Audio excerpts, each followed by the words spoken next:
Hello, my name is Shirley. I am deaf with Usher syndrome.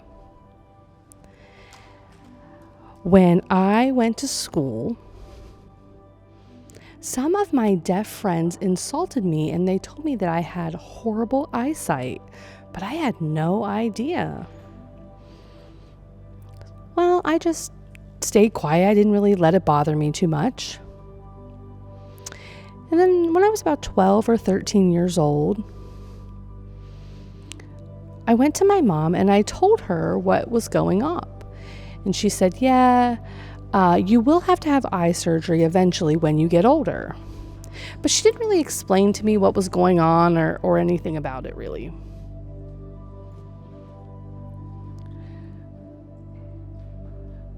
So then, when I was 25 years old, I had surgery.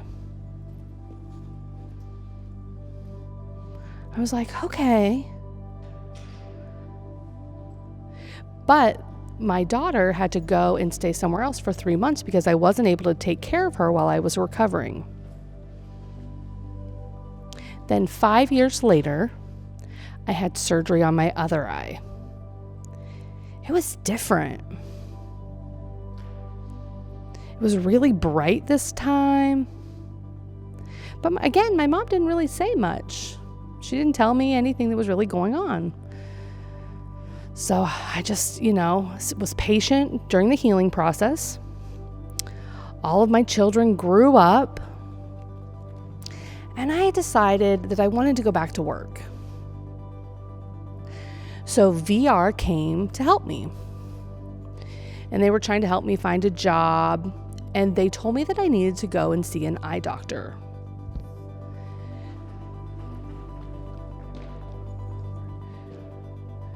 So I went to the eye doctor and I told him that I can't see at night.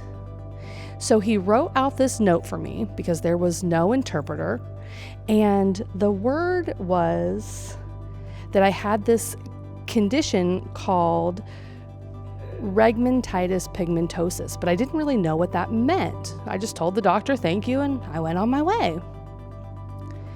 So then VR came back to my house.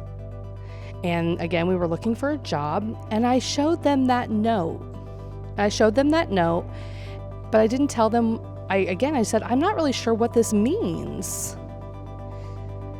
And it told me that I was having tunnel vision and that it would continue to get smaller and smaller and smaller. And I couldn't believe it.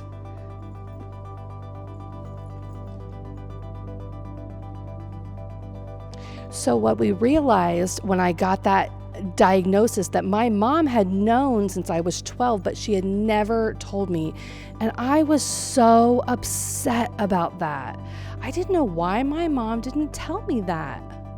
So I confronted my mom and I asked her, and I told her, I said, for 40 years, I lived my life and I didn't know that I was going to be deafblind. And I was so upset. But again, I love my mother. So we were able to settle that. So then I went to the Helen Keller Training Center. And this is where they provide training for folks who are deafblind. And I was able to learn so much and I enjoyed my time there. That really helped me accept my deafblindness. So how I met my husband,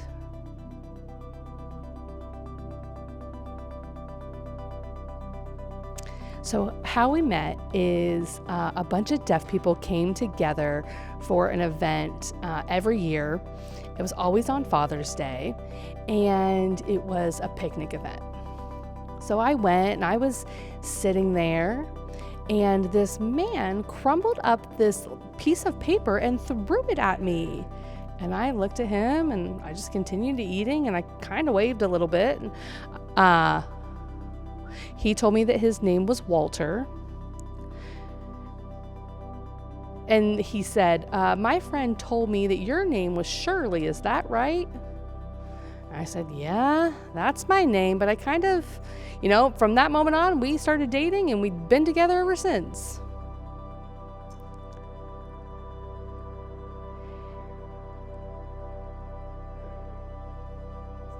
So again, I went to the Helen Keller Center. He supported me. And we would always go on these bus trips. So we took a bus trip from Pennsylvania here to Ohio.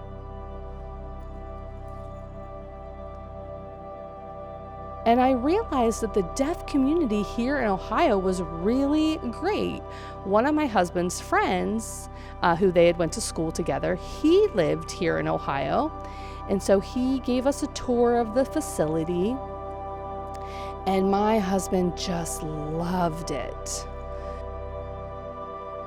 Then my husband and I, we came to the trip to Ohio.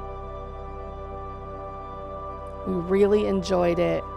And my husband said, oh, we should move to Ohio, but let's wait for 2 years. Well, in that time, my husband passed away.